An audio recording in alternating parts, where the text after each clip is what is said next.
Mario Kart 64 est le deuxième volet de la désormais très populaire série de jeux de course entièrement basée sur l'univers de Mario. La première version tournait sur la mythique Super Nintendo, et vu qu'un gouffre technologique la sépare de la Nintendo 64, les changements vont être légion.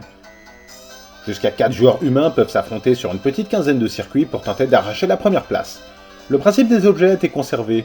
Quand vous percutez un bloc marqué d'un point d'interrogation, vous récoltez une arme qui vous servira soit à la défense, soit à pourrir la vie de vos adversaires. Ça va de la gentille peau de banane qui fait des rappels et kartings qui roulent dessus, au bouclier de 3 carapaces qui vous protègent de la plupart des attaques. Ça fait un peu anti-jeu par moment, mais on apprécie bien quand on les a en réserve, celle-là.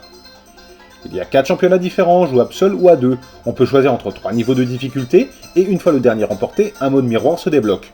Ça double en quelque sorte le nombre de circuits.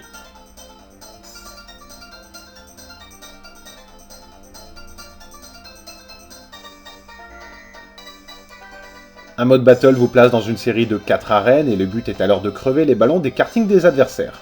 Une fois que vous êtes éliminé, vous revenez sous la forme d'une bombe qui pourra gêner les survivants. Cool.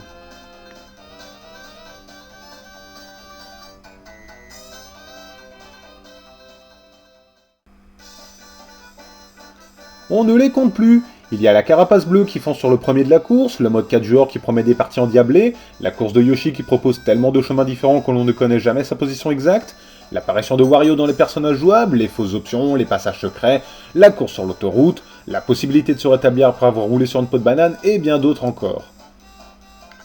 Avec le mode Battle, les Time Trial, les 4 championnats, les 3 modes de difficulté et le mode bonus, il y a de quoi tenir pas mal de soirées.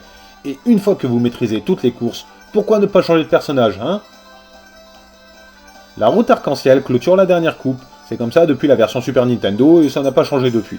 Sur le plan des petits détails géniaux, il y a la possibilité de se promener autour du château de la princesse, exactement comme dans Super Mario 64. On retrouve également sur l'une des courses les petits pingouins qui vous menaient la vie dure dans le même jeu. Vengeance! C'est le canard boiteux de la cartouche. Qu'on joue en battle ou en course, il n'y aura que 3 joueurs en piste, pas un de plus. Comme les aires de jeu sont très grandes, on passe le plus clair du temps à tourner en rond pour trouver les autres. En course, ça manque de pêche, il vaut mieux faire l'impasse sur ce choix.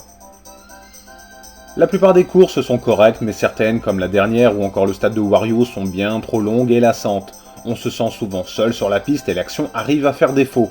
Heureusement que les circuits de ce genre ne sont pas légion. Ah ça, c'est presque une constante dans les Mario Kart. Avec cette version, il y a de quoi s'arracher les cheveux. L'ordinateur arrive à vous rattraper sans problème même si vous avez utilisé 3 boosts d'affilée. Il arrive toujours à avoir les bons objets et au classement du championnat, on retrouvera toujours les mêmes personnages, comme si les erreurs de pilotage n'existaient pas. L'intelligence artificielle est lourdement contestable.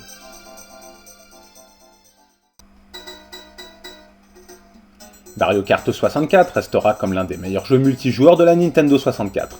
Cependant, on pourra lui reprocher aujourd'hui une jouabilité pas toujours au top et des graphismes baveux.